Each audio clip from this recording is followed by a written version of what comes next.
Welcome to my channel and welcome to another vlog.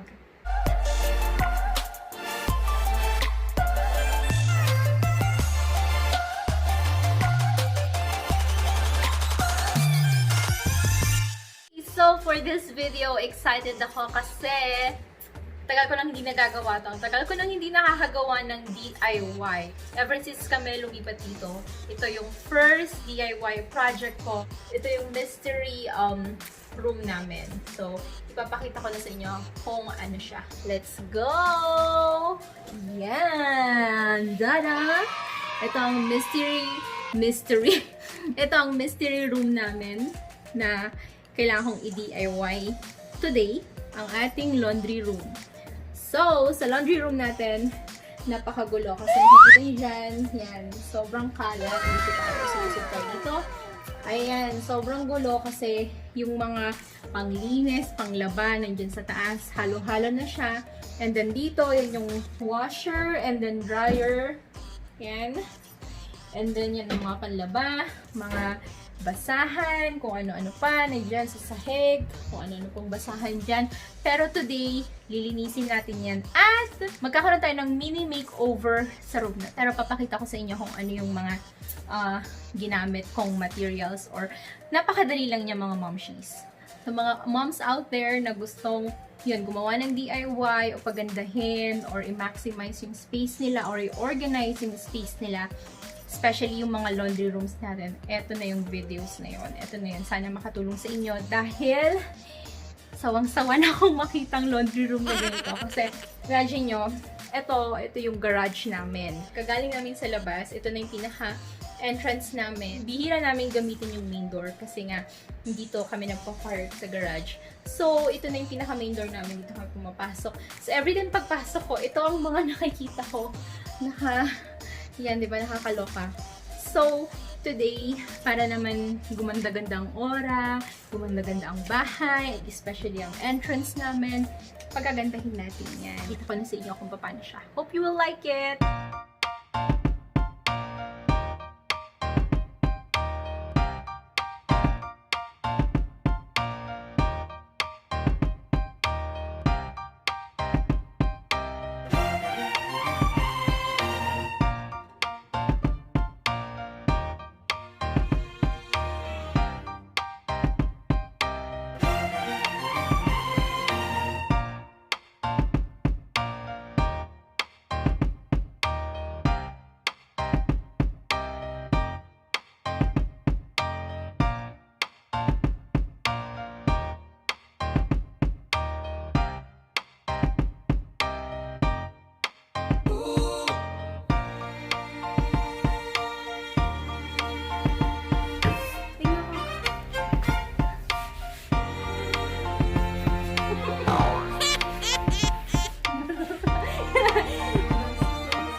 close na. Inabot na ako ng gabi. So, eto na.